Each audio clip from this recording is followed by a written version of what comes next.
बरेच वेळा जीवनात ओम अज्ञानतिमिरान्धस्य ज्ञानाञ्जनशलाकया चक्षुरुन्मिलितं येन तस्मै श्रीगुरुवे नमः. बरेच वेळा जीवनात आपण चुका करतो. काही चुका छोट्या असतात, कुछ गलतियाँ छोटी रहती है और कुछ गलतियाँ बड़ी. समझो बच्चे ने, एक छोटे बच्चे ने एक दिन स्कूल में पेंसिल घुमा दी.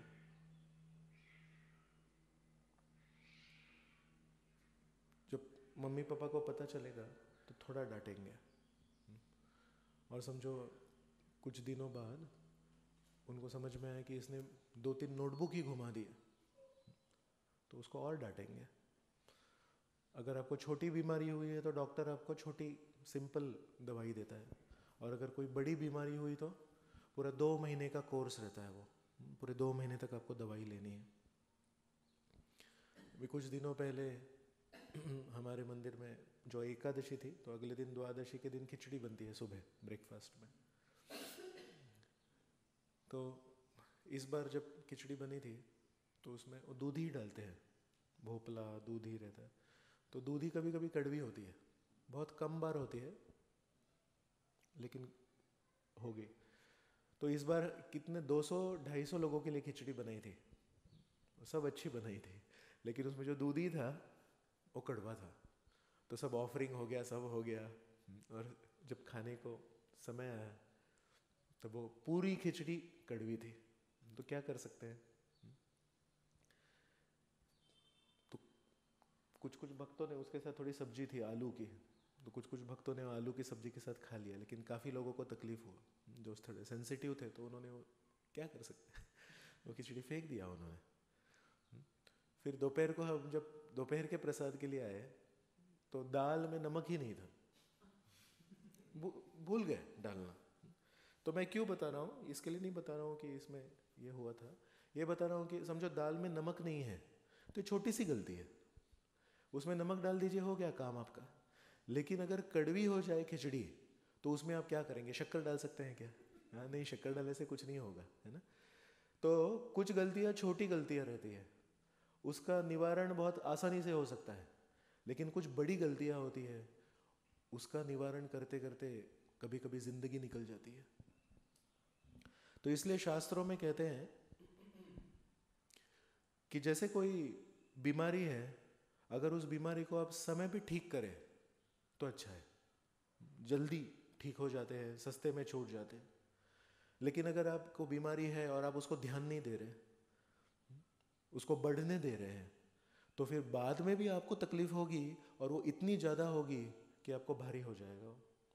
तो जैसे ही हम में से किसी को भी अगर अपने जीवन में समझ में आ गया ये मेरे से गलती हो गई है, तो छोटी है बड़ी है उससे नहीं है, लेकिन अगर आपको समझ में आ गया ये मेरे से गलती हो गई है, तुरंत इसका निवारण कीजिए.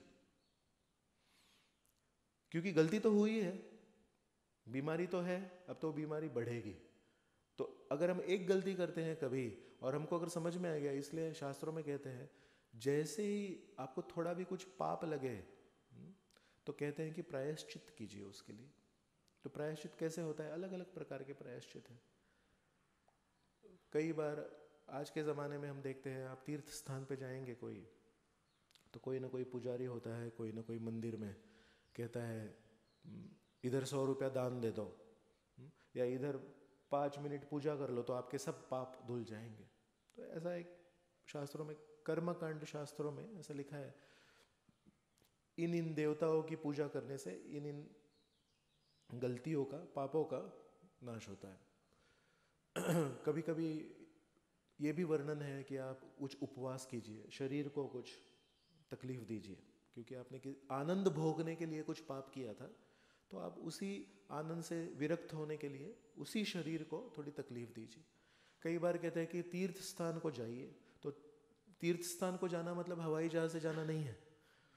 तीर्थ स्थान को जाना मतलब चल के जाना, थोड़ी कुछ तकलीफ होनी चाहिए, तब जाके हमको याद आता है कि हम तीर्थ स्थान जा रहे हैं, कोई हॉलीडे के लिए, छुट्टियाँ मनाने के लिए नहीं जा रहे.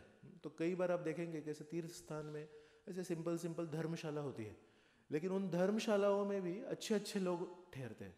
तो ऐसा नहीं कि उनको पैसा नहीं है, लेकिन वो सोचते हैं कि अगर हम भगवान के धाम में जा रहे हैं तो थोड़ा नम्र होके जाना चाहिए. अगर हम भगवान के धाम में जाएंगे ऐसे बड़ी गाड़ी लेके और उधर एक 5 स्टार होटल में बुकिंग करेंगे, आज है वृंदावन में है 5 स्टार होटल, लेकिन उधर जाके अगर 5 स्टार होटल में रहेंगे तो जो काम हम बंबई में कर सकते हैं, जो काम हम बारामती में कर सकते हैं, वही काम हम वृंदावन में जाके कर रहे हैं। तो फिर वृंदावन गए क्यों हम? वृंदावन हम गए भगवान का नाम लेने के लिए। एनीवेज, तो इसलिए कहते हैं कि प्रायश्चित जल्दी से जल्दी कीजिए।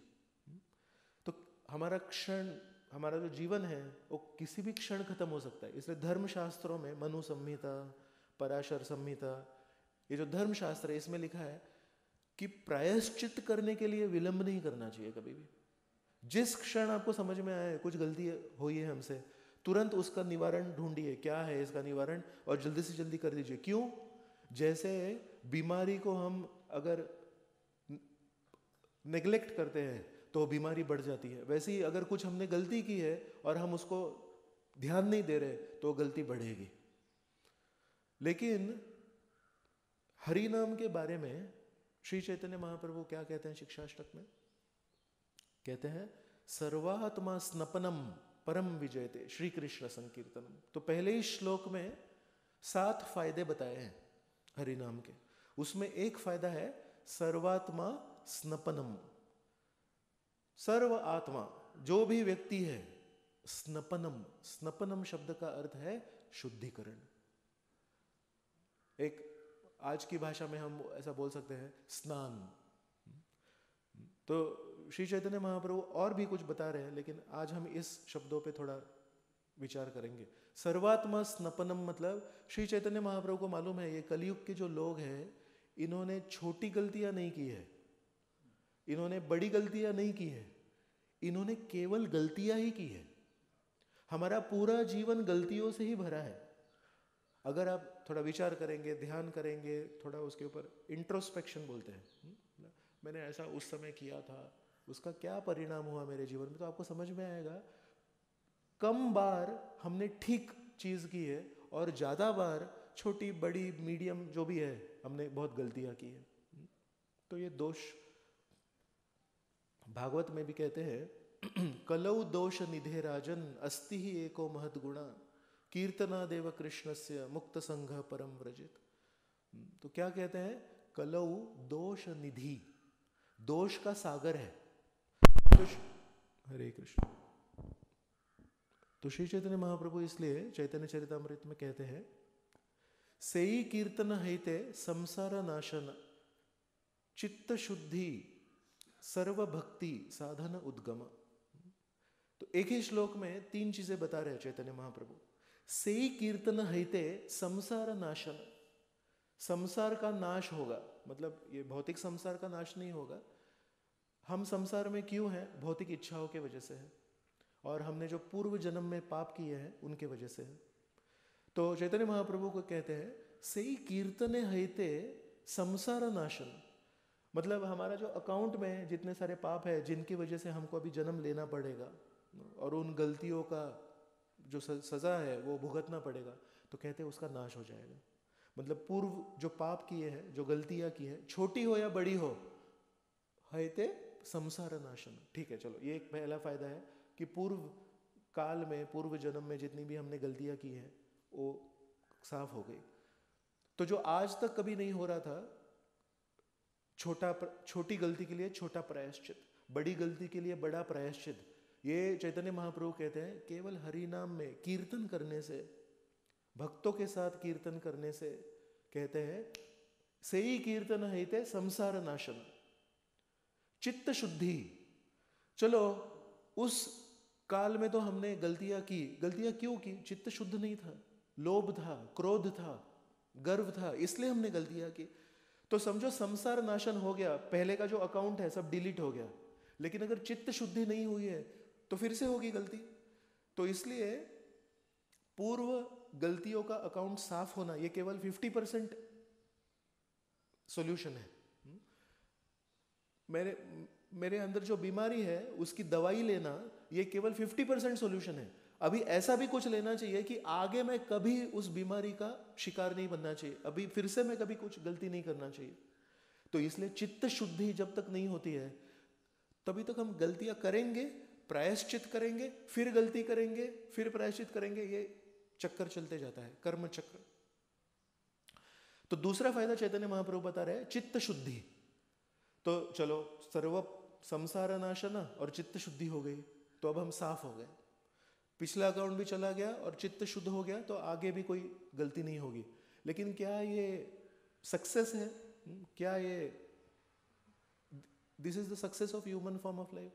चित्त शुद्धि, साफ हो गया, अभी क्रोध, मोह, मद, माया, मत्सर्य कुछ नहीं है अभी हमारे हृदय में, हो गया बस। इसके आगे कुछ करने की जरूरत है कि नहीं है? तो देखो, हम इतने फंसे हुए हैं हमारे प्रॉब्लम्स में और इतना हम क्रोध वगैरह के दास हैं कि जब हमको ऐसा सुनने में आता है कि ये हरि नाम करने से चित्त शुद्धि होगी, हमको कितना आश्चर्य लगता है ना? बस सही में शुद्धि होगी? मतलब इतना गलत गलत विचार आते हैं, हरि नाम करते करते गलत विचार आते हैं, वो सब समाप्त हो जाएंगे। वही हमारे लिए इतनी बड़ी और इतनी आदर्श चीज है ये। लेकिन चैतन्य महाप्रभु हमको उसके भी आगे लेके जाने के लिए तैयार है। श्री चैतन्य महाप्रभु कहते हैं, सेई कीर्तन हेते संसार नाशन चित्त शुद्धि सर्व भक्ति साधन उद्गम। अरे वो तो जो गलत जिंदगी थी वो रुक गई अभी चित्त शुद्धि के बाद में, लेकिन अभी सही जिंदगी शुरू होगी। क्या होगी? सर्व भक्ति साधन उद्गम, कि हृदय में भगवान की सेवा करने की, प्रेममयी सेवा करने की इच्छाएं जागृत होंगी। वो हमारा असली जीवन है। तब हमारा जीवन सही में शुरू होगा, तब हमको सही में जीवन का आनंद मिलेगा। अब तो हम क्या कर रहे हैं कि जो गलतियां की उसको साफ कर रहे हैं और संकोच कर रहे हैं, अरे हमने कैसा क्यों किया, फिर ऐसा किया होता तो आज ऐसा नहीं होता, बस इसी में हमारा समय निकल जाता है। तो इसलिए ये संकीर्तन यज्ञ, भक्तों के साथ में कीर्तन करना, भक्तों के साथ में जप करना क्यों महत्वपूर्ण है? अकेले अकेले जप करेंगे, लेकिन जब हम साथ में बैठ के जप करते हैं तो वो जप भी संकीर्तन बनता है ना? आप जप कर रहे, ये जप कर रहे, साथ में बैठ के करें, तो ऐसे सिंपल है। पर चैतन्य महाप्रभु हमको बार बार बता रहे हैं कि इस हरि नाम को साधारण दृष्टि से मत देखिए, संकीर्तन को साधारण दृष्टि से मत देखिए। कई बार जब संकीर्तन में हम नृत्य करते हैं तो उसको एक जॉगिंग एक्सरसाइज भी बना सकते हैं, कि हम भूल जाते हैं हम भगवान के सामने हैं, भक्तों के साथ में हम हरि नाम कर रहे हैं, तो कई बार हमारे नृत्य में एक साधारणता भी आ जाती है। लेकिन जितना हम सिंसियर है, जितना हम सीरियस है, उतना हम हमेशा याद रखेंगे ये हम कोई भी कहीं और नृत्य नहीं कर रहे हैं, हम भगवान के आनंद के लिए नृत्य कर रहे हैं। तो हमको कैसे नृत्य करना चाहिए जिससे भगवान को देख के हमको प्रसन्नता हो, और कोई अगर नया व्यक्ति आया है उसको हमको नृत्य करते हुए देख के ऐसा प्रेरणा मिले कि कितना अच्छा नृत्य कर रहे हैं, कैसे ये भगवान के आनंद के लिए कर रहे हैं, तो हम भी यहाँ आके भगवान के आनंद के लिए और भक्तों के संग में नृत्य करेंगे। लेकिन अगर हम ऐसा नृत्य करेंगे कि कोई नया आदमी आएगा, बोले बाप रे मैं कहाँ आ गया, दरवाजा का, ये बहुत महत्वपूर्ण है। तो चैतन्य महाप्रभु ने हरिनाम का ये जो हमको एक उपहार दिया है, ये उपहार देने से पहले केवल प्रायश्चित्त और गलती, प्रायश्चित्त और गलती, इसी में लोग फंसे हुए थे। लेकिन पहली बार चैतन्य महाप्रभु ने ऐसा हमको हरिनाम दिया है जिसमें प्रायश्चित्त भी है, संसार नाशन, उसके आगे भी लेके जा रहे हैं चैतन्य महाप्रभु चित्त शुद्धि, और फिर उसके बाद में कह रहे हैं सर्व भक्ति साधन उद्गम, कि नए नए विचार आएंगे मन में, क्या मैं इस तरह से भगवान की सेवा कर सकता हूँ, क्या मैं इस तरह से भक्तों की सेवा कर सकता हूँ। तो जो भी हरि नाम सिंसियरली लेगा उसके मन में अपने आप ये नए नए अच्छे अच्छे विचार जागृत होंगे, ऐसा करेंगे तो क्या होगा, ऐसा करेंगे तो क्या होगा।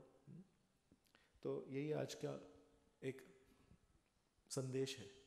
तो ये सुन के हम अभी हरि नाम प्रभु की शरण लेंगे। हरे कृष्ण। श्रील